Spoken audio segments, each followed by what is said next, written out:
Méditation du vendredi. Bien-aimés de Dieu, louez le Seigneur tous les peuples, fêtez-le tous les pays. Son amour envers nous s'est montré le plus fort. Éternelle est la fidélité du Seigneur, nous dit le psalmiste. Aujourd'hui, notre mère l'Église nous invite à faire mémoire à Saint Joseph, travailleur. Et les textes qu'elle propose nous invitent à la conversion des cœurs pour recevoir et accueillir Jésus-Christ dans nos vies. Dans la première lecture, l'auteur sacré des Actes des Apôtres nous parle de la conversion véritable de Saint Paul, lui qui fut le grand persécuteur des chrétiens sur le chemin de Damas. Frères et sœurs, cet épisode veut nous montrer que ce serait une erreur de présenter Paul comme un méchant. Il est au contraire celui qui trouve le bon chemin, celui de la conversion, parce que dès sa jeunesse, il avait toujours éprouvé le désir de consacrer sa vie au service de Dieu. Actes 22, 3 à 4. C'est à lui que les autorités juives avaient donné la tâche difficile d'éliminer de leur communauté la nouvelle doctrine suspecte des chrétiens. Il s'était chargé de la répression des disciples du Christ pour le bien de sa religion. En faisant ainsi, il persécutait le Christ. Voilà pourquoi le Christ lui demande aujourd'hui: « Saul, Saul, pourquoi me persécutes-tu » C'est une parole qui nous montre qu'à travers la lumière du Christ, nous découvrons avec Paul que notre foi n'est que fanatisme. Notre assurance de croyant dissimule mal notre orgueil. Avec lui, on se voit pécheur, violent et rebelle. Mais en même temps, nous comprenons que Dieu nous accueille. Il nous choisit et nous pardonne malgré ce que nous sommes.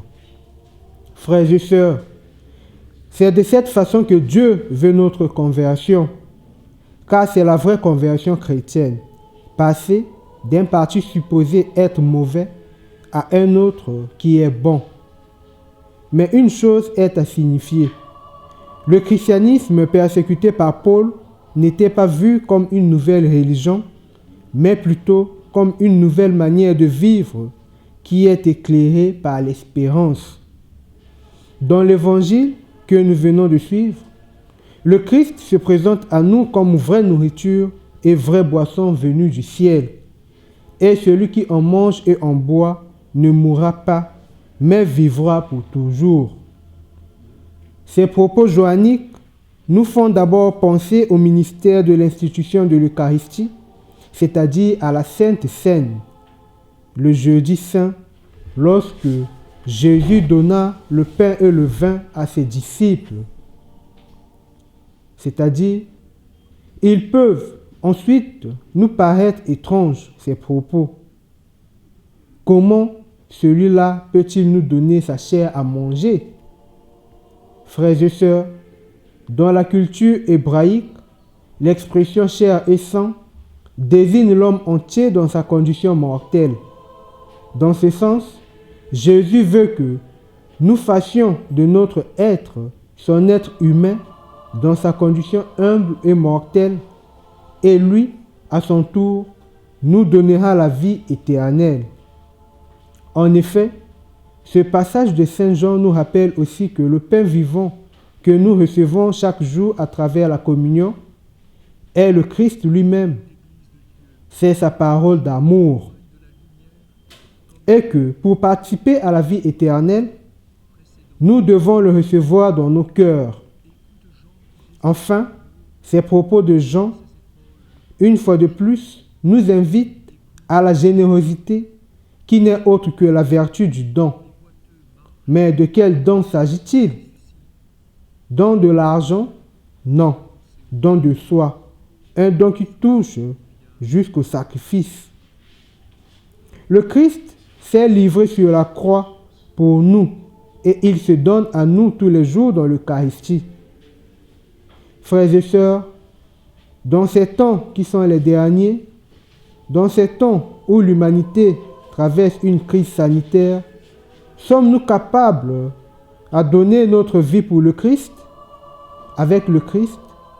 Être généreux, c'est être capable de vouloir. Et la générosité dans ce sens ne s'agira plus à attribuer à chacun le sien, comme disait Spinoza, mais de lui offrir ce qui est vôtre et qui lui manque. Bien-aimés de Dieu, demandons à Dieu notre Père de nous donner la grâce de recevoir le Seigneur dans l'Eucharistie, afin que nous ayons la vie en abondance, maintenant et pour les siècles sans fin. Amen.